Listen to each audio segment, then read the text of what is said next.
তারেকের সাথে সজীব ওয়াজেদ জয়ের একটি সমঝোতা হয়েছে। এখানে এই সমঝোতার ভিতরে সজীব ওয়াজেদ জয় এবং তারেক রহমান ছিল, এটা মিথ্যে নয়।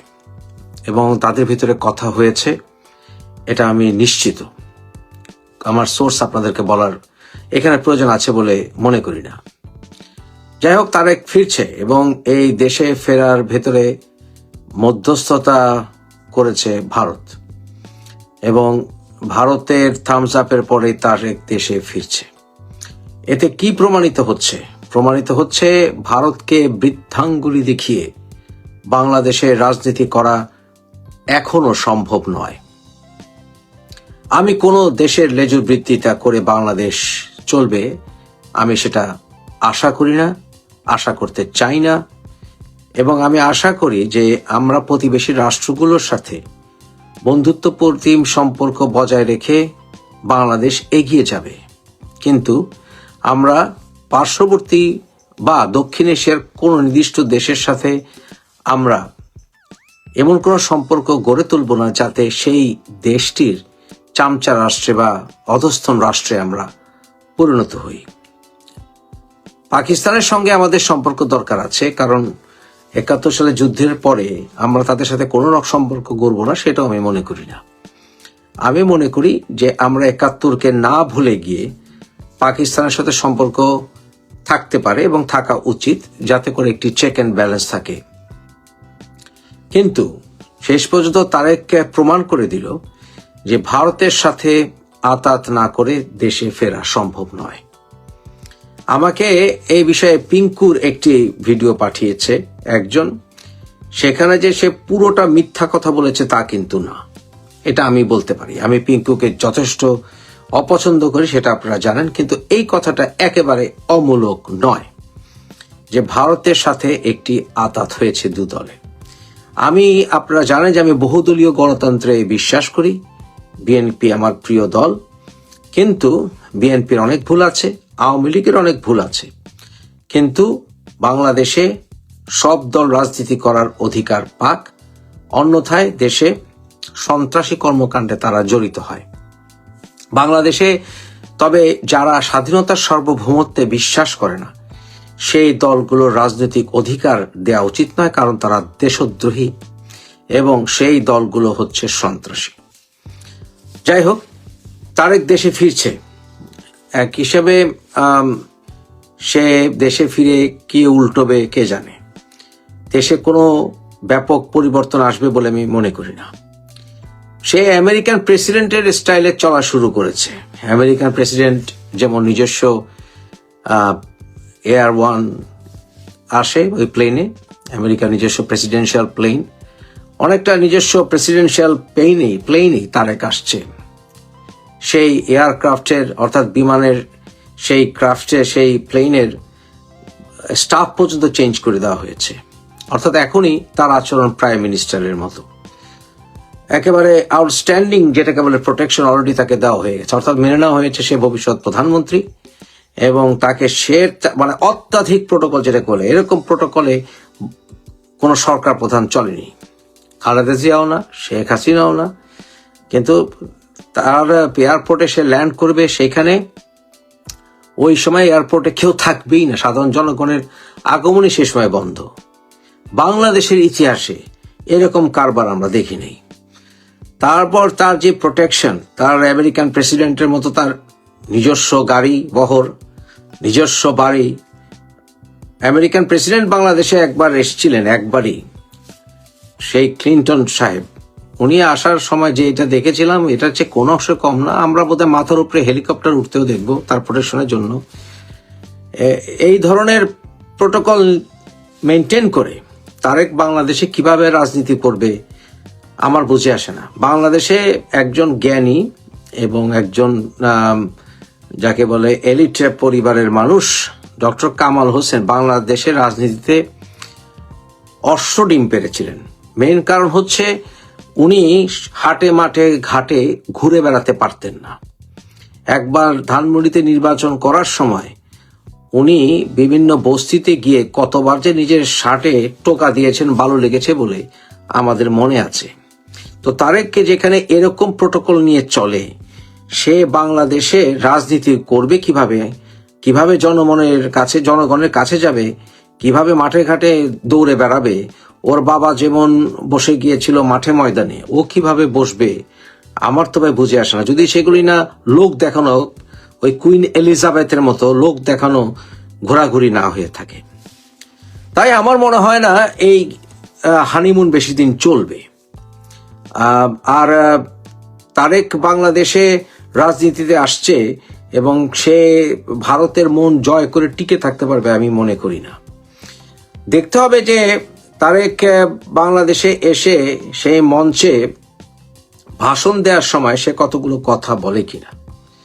প্রথমত, সে যদি পাকিস্তানের সাথে প্রেম দেখায় বা ভারতকে যদি ধিক্কার দেয় কোনো না কোনোভাবে, আবার যদি স্লোগান দেয় দিল্লি না ঢাকা, ঢাকা ঢাকা এরকম কিছু বলে, তাহলে তার সাথে ভারতের যে একটি আন্ডারস্ট্যান্ডিং আছে সেটা ভেঙে পড়বে। এবং অপরদিকে যদি ভারতের সঙ্গে অতি বন্ধুত্ব দেখায় বা ভারতের বিরুদ্ধে যদি কিছু না বলে, তাহলে আবার পাকিস্তান এর সঙ্গে তার যত রকম প্রেম প্রীতি আছে এগুলো ভেঙে যাবে। সে তার মাকে শয্যাশায়ী অবস্থায়, বোধহয় তার মা আর দুনিয়াতে নাই যতটুকু জানি আমরা, যদি থেকেও থাকে, কোনো ছেলে মৃত প্রায় বা মৃত মার ডেড বডি বা প্রায় ডেড বা কমাতে রেখে কিভাবে সম্বর্ধনা গ্রহণ করবে কয়েক ঘন্টার ভেতরে, ভাই আমার বুঝে আসে না এটা কি ধরনের সন্তান বা কিভাবেই বা পারবে। It doesn't make sense. এটা 1-2 দিন পরেও হতে পারতো, 1-2 দিন পরে হলে বোধহয় তারেকের সম্মানহানি হতো না। আমরা সেখানে যে মানুষের গ্যাদারিং হওয়া দেখা শুরু করেছি, তারেকের মুখোশ পরা, অর্থাৎ তারেকের মতো মুখোশ, তারেকের ছবি সম্বলিত মুখোশ পরা, সেখানে যেভাবে তারেক তারেক করা, মানে বাংলাদেশে একজন রাজাধিরাজ মহারাজ আসছেন। বাংলাদেশের মানুষ চামচামিতে বোধহয় বিশ্ব রেকর্ড। আনফরচুনেটলি আমরা এই চামচামি থেকে বেরোতে পারলাম না। আনফরচুনেটলি বাংলাদেশ যেহেতু এখন পর্যন্ত এই বাংলা, পূর্ব বাংলা 33টি পরিবার 2000 বছর আমাদেরকে গোলাম বানিয়ে রেখেছে। মনে করেছিলাম অন্তত একটি পরিবার থেকে, পারিবারিক শাসন থেকে আমরা মুক্তি পেয়েছি, তবে আমরা আরেকটি পারিবারিক শাসন আমরা এখন কন্টিনিউ দেখব। তারেকের বউ তারেকের কাছে গিয়ে আবার একসাথে দেশে ফিরে, এটা কোনো লজিক্যাল মেক সেন্স করেনি আমার কাছে। বাট নেভারদিলেস আরেকটি কারণ হতে পারে যে তার বউ তার সাথে যাবে, তার সাথে আসবে সম্বর্ধনা, সে রাজাধিরাজের সম্বর্ধনা, রানী মহারানী উনি আসবেন, রাজকন্যা আসবেন। অর্থাৎ আমাদের বাংলাদেশে একটি বিশাল জনগোষ্ঠী এখনো পরিবারের পা চাটার জন্য উঠে পড়ে লেগেছে। আমি যখন বলি যে আমি জিয়াউর রহমানকে ভালোবাসি, বঙ্গবন্ধুকে ভালোবাসি, আবার যখন বলি যে বাংলাদেশে বহুদলীয় গণতন্ত্র দরকার, যখন আমি বলি বিএনপি আমার প্রিয় দল, জাতীয়তাবাদী দল, কিন্তু আবার যখন তারেক রহমানের সমালোচনা করি, বিএনপির সাপোর্টাররা এটা গিলতে পারে না।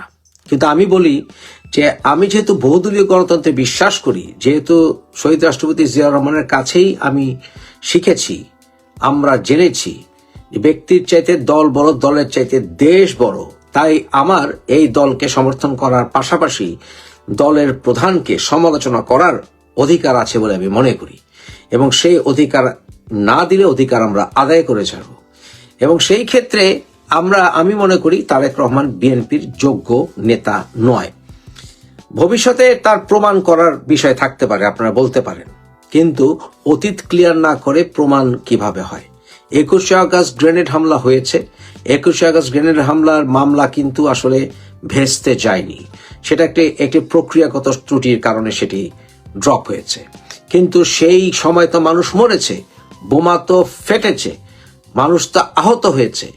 তাহলে কি বলতে হবে না যে 21শে আগস্ট গ্রেনেড হামলার বিচার একদিন হবে? তাহলে কি সেই বিচারিক প্রক্রিয়া থেকে তারেক আবার প্রশ্নবিদ্ধ হবে না? এই প্রশ্নগুলোর উত্তর দিতে হবে।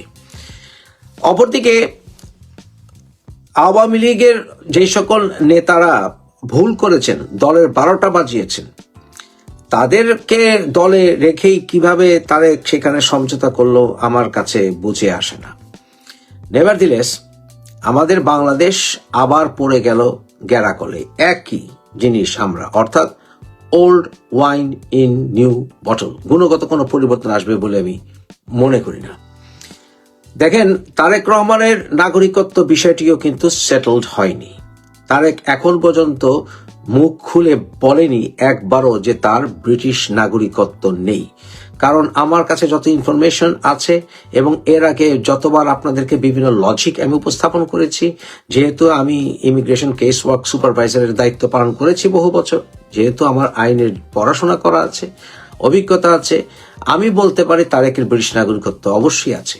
এবং সে যদি না যতক্ষণ পর্যন্ত স্পষ্ট করে বলে তার ব্রিটিশ নাগরিকত্ব নেই, নাগরিকত্ব কখনো ছিল না, এরকম ভাবে যদি কথাবার্তা পরিষ্কার না করে, তাহলে তারেক বরাবরই যা আমাদের সংবিধান যেটা আমরা এখনো ফেলে দেইনি সেটাকে বৃদ্ধাঙ্গুলি দেখিয়েই প্রাইম মিনিস্টার হওয়ার জন্য চেষ্টা করবে।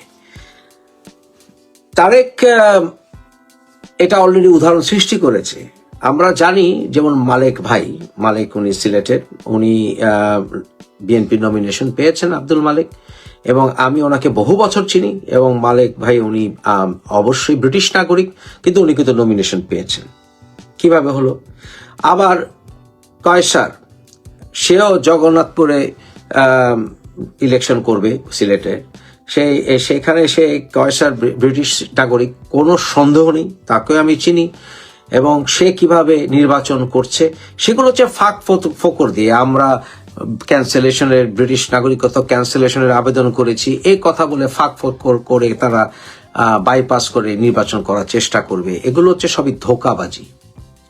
এগুলো আসলে অনেক সিদ্ধান্ত আছে মামলার যেগুলোতে আসলে এগুলো টেকে না, এগুলো ধোঁকাবাজি ছাড়া কিছুই না। তবে আমরা সেরকমই কিছু একটা দেখবো বোধহয়, কারণ আমরা এখন পর্যন্ত সালাউদ্দিন ভাই বলেছেন যে তারেক কিন্তু মুখ দিয়ে বলেননি যে সে ব্রিটিশ নাগরিকত্ব গ্রহণ করেছেন। মানুষ একাধিক নাগরিকত্ব রাখতে পারে, কিন্তু যখন আপনি পার্লামেন্টের মেম্বার হবেন, আপনি শুধুমাত্র আর্টিকেল 66(2) বাংলাদেশ সংবিধান, আপনি শুধুমাত্র বাংলাদেশের নাগরিকত্ব থাকতে হবে। অন্য কোনো নাগরিকত্ব থাকলে সেটা আপনাকে পরিত্যাগ করতে হবে। কিন্তু অলরেডি আমরা বিএনপির অনেক নেতা কর্মীদের কাছ থেকে শুনেছি যে তারা বলেছেন যে থেকেছেন তো কি হয়েছে, থেকেছে সো হোয়াট, অর্থাৎ এখনই সংবিধানকে বৃদ্ধাঙ্গুলি দেখানোর একটি প্রবণতা আমরা দেখতে পাচ্ছি বাংলাদেশে। এটা সত্য যে সব দলই কম আর বেশি চুরি, রাহাজানি, গুন্ডামি, বদমাশি করে, এবং অনেক গুন্ডা বদমাশকে আওয়ামী লীগও স্থান দিয়েছিল, দ্বার ভর্তিকে আওয়ামী লীগকে দিতে হচ্ছে। আমরা শামীম ওসমানের মতো গুন্ডাকেও দেখেছি আওয়ামী লীগে, এ সকল গডফাদারদেরকে আমরা দেখেছি। ঠিক একইভাবে আমরা এখন ২৫০০-এ সেই আজাদের মতো সন্ত্রাসীকে নমিনেশন দিতে দেখেছি। এমনকি তারেকের ওয়াইফ যখন এয়ারপোর্ট পার হচ্ছিল তার ব্রিটিশ পাসপোর্ট নিয়ে, আমরা তার ঠিক পেছনে আজাদের মতো সন্ত্রাসীকে হাঁটতে দেখেছি। অর্থাৎ আমাদের বাংলাদেশের ভাগ্যে কোনো পরিবর্তন আসবে না, বিএনপির গুণগত মান কোনো পরিবর্তন হয়নি। যতই তারা এমনকি জামাতও যতই তারা মিষ্টি মিষ্টি কথা বলুক, আমার যথেষ্ট তাদের প্রতি আমার বিশ্বাস কম আছে। অর্থাৎ আমাদের বাংলাদেশে আমি আপনাদের বলেছি ২৪শে অগাস্টের গণঅভ্যুত্থানের পেছনে আমার সমর্থন ছিল, কারণ আমরা একটা সুষ্ঠু নির্বাচন পাচ্ছিলাম না, গণতন্ত্র অবহেলিত হচ্ছিল, কিন্তু সেটা প্রক্রিয়াটা ছিল ভুল, সেখানে সন্ত্রাসীরা ফ্রন্ট লাইনে ছিল। অতএব তারপরেও এত ত্যাগের পরে আমরা যদি কোনো গুণগত মান পরিবর্তন না হয়ে থাকে, এমনকি আমি সজীবজের জয়ের মুখেও শুনেছি যে আমরা অনেক ভুল করেছি, উনি বলেছেন, তাহলে তারপরে যদি কোনো গুণগত মান পরিবর্তন না হয়ে থাকে, তাহলে তারেক রহমান আসলেই কি আর না আসলেই কি, উনি জেসাস ক্রাইস্টের মতো উনি ২৫ তারিখে ল্যান্ড করবেন। জেসাস ক্রাইস্ট যেমন মৃত মানুষকে আল্লাহর হুকুমে জীবন দিতেন, উনিও বোধহয় মৃত প্রায় বিএনপিকে জীবন দেবেন। তবে জামাত এবং তাদের ABCD দলগুলোকে ঠেকানোর জন্য, ৭১-এর চেতনা ফিরিয়ে আনার জন্য হয়তোবা তারেককে সমর্থন করা ছাড়া এই মুহূর্তে কোনো বাংলাদেশের মানুষ আর কোনো অপশন পাচ্ছে না। কিন্তু এগুলি হচ্ছে ফ্যাসিজমের লক্ষণ, এগুলি হচ্ছে স্বৈরাচারিতার লক্ষণ, এগুলি হচ্ছে উদ্দেশ্যহীনতার লক্ষণ। এগুলি প্রমাণ বহন করে যে বাংলাদেশে আসলে প্রকৃত গণতন্ত্রের চর্চা দলগুলির ভেতরে নাই। কারণ দলগুলোর ভেতরে তারেকের চাইতে স্মার্টার, বা তারেকের চাইতে গুণগত মান সম্পন্ন সাহসী নেতাদেরকে তৈরি করতে এ দল পারেনি। যেমন তারেকের পরে তার মেয়ে আসবে অথবা তার বউ আসবে, কিন্তু তাকে চ্যালেঞ্জ করার মতো বা তার চেয়ে স্মার্ট নেতা গড়ে তোলার মতো কোনো প্রচেষ্টা, কোনো অবকাশ বিএনপিতে নাই, যেমনটি আওয়ামী লীগেও নাই। তাই আমাদের ভাগ্যে আসলে কোনো পরিবর্তন আসবে বলে আমি মনে করছি না। এটা আমরা অত্যন্ত দুর্ভাগ্যবান জাতি হিসেবে, অত্যন্ত দুর্ভাগ্যবান যে আমরা আবার একই গ্যারাকলে পড়তে যাচ্ছি। There is absolutely no doubt in my mind. আমরা সামনে যা দেখতে পাবো যে চাঁদাবাজি, রাহাজানি এগুলি কন্টিনিউ হবে। বিএনপি যেই 4,000 4,500 নেতা কর্মীকে নাকি তারা বহিষ্কার করেছে দল থেকে, কিন্তু আপনারা জানেন নীরবের মতো অনেক যারা ক্যান্ডিডেট হচ্ছে বিএনপির, তারা আবার বহিষ্কারের পরেও দলে ফিরে এসছে। বিএনপির যারা বহিষ্কার হয়েছিল চাঁদাবাজি, রাহাজানি, গুন্ডামির জন্য, তাদের প্রায় 60% দলে আবার ফিরে এসছে। তাই দলের কি মানগত উন্নতি হবে, বাংলাদেশে কি পরিবর্তন হবে?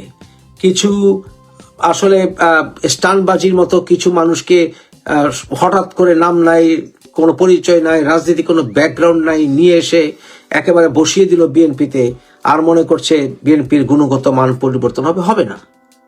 দলে চামচামিও বন্ধ হবে না, দলে স্লোগান দেওয়া বন্ধ হবে না, দলে কোনো কিছুই পরিবর্তন হবে না, গুণগত মান পরিবর্তন হবে না, গণতন্ত্র দলের ভিতরে আসবে না। আমরা নিজেরাই আনবো না, কারণ আমরা চামচামি ভালোবাসি। আসলে মেইন সমস্যাটা নেতাদের না বোধহয়, মেইন সমস্যা হচ্ছে আমাদের। This is the problem. এখন ব্যাপারটা হচ্ছে এরকম, আপনারা কেউ কমেন্ট করছেন দেখি না কি করে। এই দেখি না কি করে করতে গিয়ে বাংলাদেশে 10 বছর, 20 বছর, 30 বছর পার হয়ে যায়, এবং এই করে করে 50, 60, 70, 80 বছর নেতা যখন হয়ে যায়, তারপরেও আমাদের প্রধান দুটো দলে দেখি না কি করে, দেখি না কি হয়। কিন্তু ইন দ্য মিন টাইম আপনি একটি আস্ত জেনারেশনকে গিলে ফেলেছেন, একটি আস্ত জেনারেশনকে আপনি ধ্বংস করে ফেলেছেন। আমরা তারেক ফিরে আসছে, কিন্তু সে রাজনীতি কন্টিনিউ করতে পারবে কিনা আমার যথেষ্ট সন্দেহ আছে, কারণ এইভাবে প্রোটোকল নিয়ে বাংলাদেশের রাজনীতি করা সম্ভব নয়।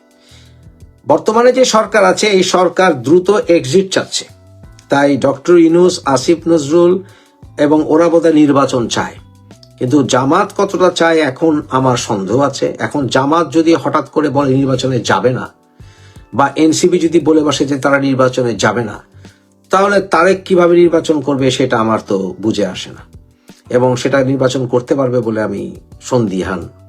তবে আমি মনে করি সামনে অচিরেই আমরা একটি নতুন রাজনৈতিক মোড় দেখতে পাবো, এবং তারেক বাংলাদেশে মহারাজা, উনি এসছেন, আনন্দ করেন, ফুর্তি করেন, পার্টি করেন, কারণ আমাদেরকে মেনে নেওয়ার সময় এসছে। বাংলাদেশে গণতন্ত্র কোনোদিন ছিল না, বাংলাদেশের মানুষের, জনগণের হাতে কোনোদিন অধিকার ছিল না। বঙ্গবন্ধু যেমন বলেছিলেন, আমি প্রধানমন্ত্রিত্ব চাই না, আমি চাই আমাদের অধিকার, কিন্তু সেই অধিকার আমাদের আদায় হবার নয়। আমাদেরকে মেনে নিতে হবে যে আমরা বারবার চেষ্টা করেও আমাদের নির্বাচিত, আমাদের প্রকৃত গণতান্ত্রিক নেতাকে আমরা পাইনি, পাওয়ার অধিকার আমরা রাখি না, আমরা পেতে চাই না।